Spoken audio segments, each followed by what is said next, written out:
Depuis des siècles, une guerre invisible traverse l'humanité.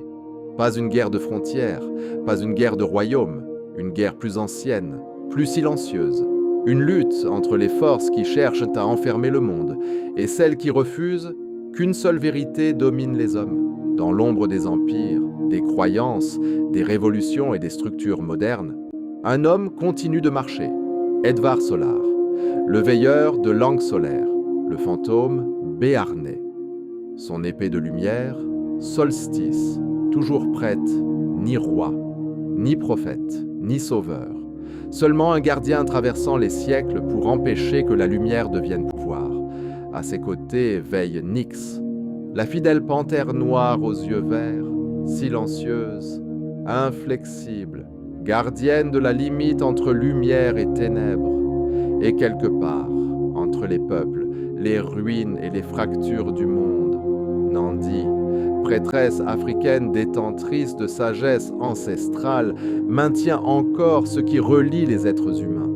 Des forteresses cathares aux océans oubliés, des cités perdues aux réseaux invisibles du monde moderne, la lutte continue. Car certaines forces ne veulent pas seulement gouverner les hommes, elles veulent contrôler leur mémoire, leur peur, leur perception du réel. Mais langue solaire n'est pas une arme, c'est une mémoire, un passage, une veille, une incitation à la résilience et au combat, et tant qu'il restera des êtres capables de voir, la lumière ne triomphera pas, elle veillera. Chronique de langue solaire, origine de la lumière. Tous les ouvrages sont disponibles sur Amazon KDP. Le lien figure dans le diaporama. Depuis des siècles, une guerre invisible traverse l'humanité. Pas une guerre de frontières, pas une guerre de royaume, une guerre plus ancienne, plus silencieuse.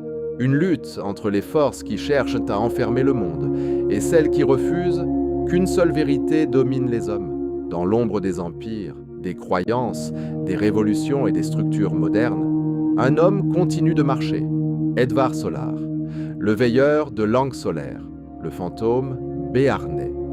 Son épée de lumière, Solstice, toujours prête, ni roi, ni prophète, ni sauveur, seulement un gardien traversant les siècles pour empêcher que la lumière devienne pouvoir.